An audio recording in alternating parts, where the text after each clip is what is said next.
Brian, congratulations on a pretty dominant performance. Let me know, before we talk about the fight itself, just the result. I mean, mentally, how big is this moment for you to kind of get back in the win column, put that last one behind, and show all the haters and doubters that you're still here? It felt good, you know. It was good. I was getting the butterflies again, like I said in my post, right? I'm loving the training part. I'm loving the growing part. I'm loving the learning how to actually be in this game without just brawling like before, you know. So it felt great to come back, you know, and trust my team with everything that we've been working hard to do and come out here and show the world. Talk about the fight itself, because the idea was, you know, he's got the advantage on the feet, you've probably got the advantage on the ground, you know, and you outboxed him basically. So, I mean, was that the plan coming in, and did you know you could do that coming in? I knew I can do that once I actually stuck to a game plan and not get emotional like I used to. And of course, man, like I've been working with these guys for a while now, you know, while everyone has been watching the UFC and everything, and I kind of disappeared from the face of the earth. I was in the freaking dungeon right there, down there, just grinding away, looking at these fights and going, don't worry, I'm going to have my time. I'm going to have my time. I'm going to have my time.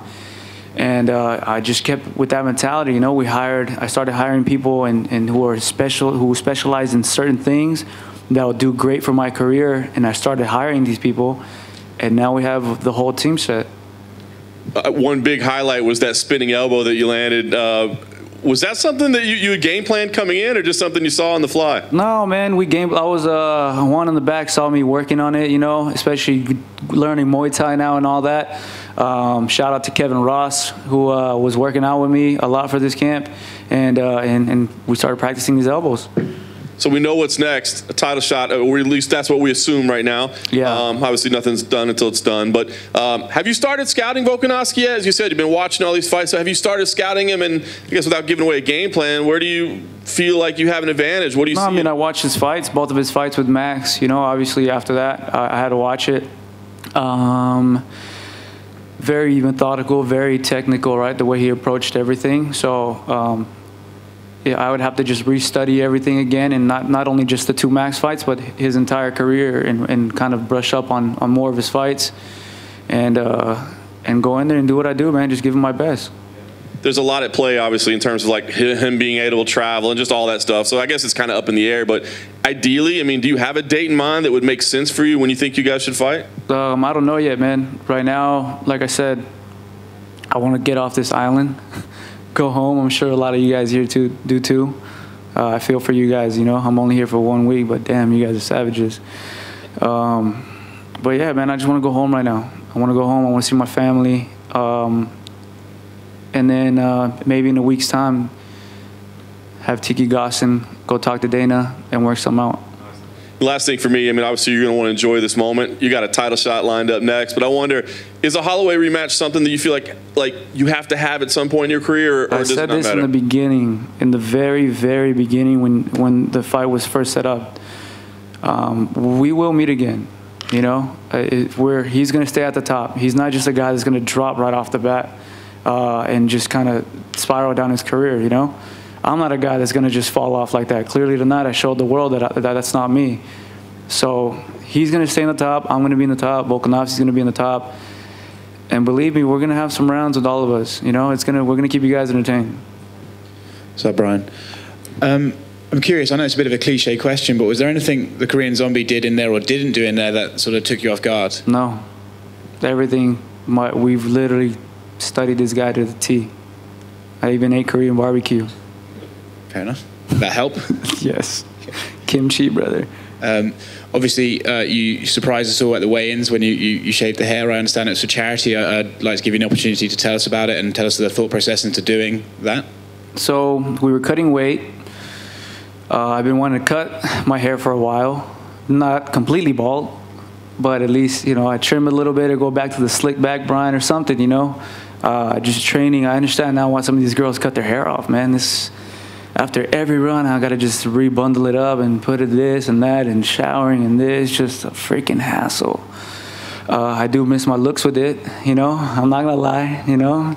My looks, I miss them. But I was cutting weight, and I was like, bro, I feel like shit. and there's some people who are going through some things right now. You know, like I did with the Mauiola. I visited countless of children's hospitals. Met a lot of kids who were sick with cancer, and the stories that you would see will always stay with me. You know, walking in these rooms, playing tough and making them smile, and walking out and crying your freaking tears out because you know these stories, you know. And I was suffering during the weight cut, and I haven't had a weight cut in over 2 years. And while I was suffering, I was like, man, I have to deal with this for a little bit. Some people don't have that choice. They have to deal with it every day. And I was talking about it while I was in the tub cutting weight. I was like, man, like, I don't know how some people lose weight like this constantly and go through all these therapies and everything. And maybe I was in my feelings, right? And I got emotional when I cut weight. But I was like, yo, man, I go get me the clippers right now. They're like, what? I go, get me the freaking clippers. And they thought I was just like, no, relax, Brian, relax. I was like, give me the clippers. I was like about to fight my little homie Dino. I was like, get me the fucking clippers now. And I just went straight for it, man. I was just like, I think he filmed it. I was just like, just went straight for it. And I was like, we're going to donate this. That's it. Like, it's done. It's fucking done. Going back to Alexander Volkanovski, he was complimentary of you tonight. I know he's a cool guy, man. Yeah, I was going to ask you what you think of him as a person and as a champion. He's always said he's a great champion. Obviously, he won the belt, defended it, right? That's one thing I can never take from him or say anything bad because he did it. I haven't done that. Cool guy as a person. After that incident of mine over there in Vegas, I still went out to the club and I ran into him and he came up to me and talked to me and everything, and he was a cool dude, and yeah, man, I have nothing bad to say about the guy. Let's not start beef. Congrats on the win, man. Brian over here. I think in the first few weeks, especially before Israel Adesanya and Paulo Costa's fight card, not a lot of fighters talked about the sleep schedule affecting them, but as the weeks have gone on, more and more fighters are bringing it up. So how much did that play? Well, I'm a night owl. Sure. I play Call of Duty till 5 in the morning. So fighting at 5 is like, all right, cool, we're ready. So I just had to try to, in the beginning it was like match the time right now, because the time at home is probably like 6:30 right now or 7 or something like that. So I try to match the time. So it was like sleep during the day, be up all night, and that's kind of what I was doing. And then the fact that I know that when it's nighttime I come to live anyways, I think like subconsciously I was like, dude, fuck yeah, let's party till the sun comes up. So let's do it. So you wouldn't have any issue coming back here? And no, I don't. The time schedule thing is, dude, I can party, bro. And then during the fight, you obviously had the spinning back elbow. I think at one point you even faked the takedown and caught him off guard. You shot him for your own takedowns. Just a lot of tools on display. How much in your arsenal did you not display that you now have in your back pocket that you haven't shown yet? There's a lot more, man. There's a lot more that I have been learning, but I just don't have the confidence to use yet. Because it's like, well, I can land it on the pads, but can I land it in a real fight? I'm barely landing it when I spar. So there's all these new tricks that I'm still learning right now that I'm kind of still shitty at it, to be honest.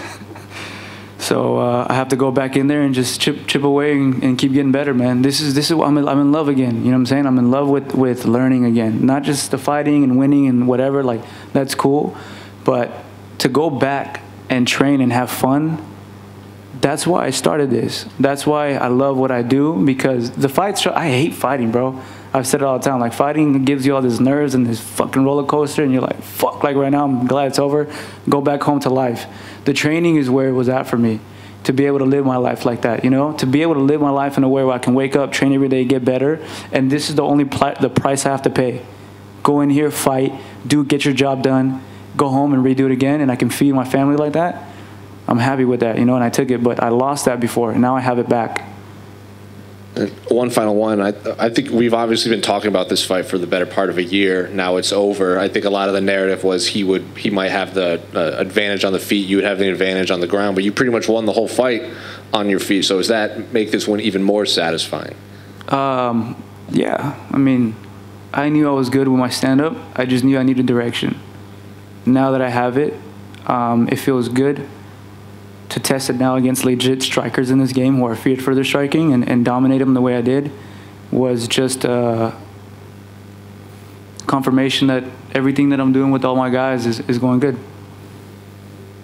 T-City, congratulations on the victory. Say the Lakers, you love the Lakers, please.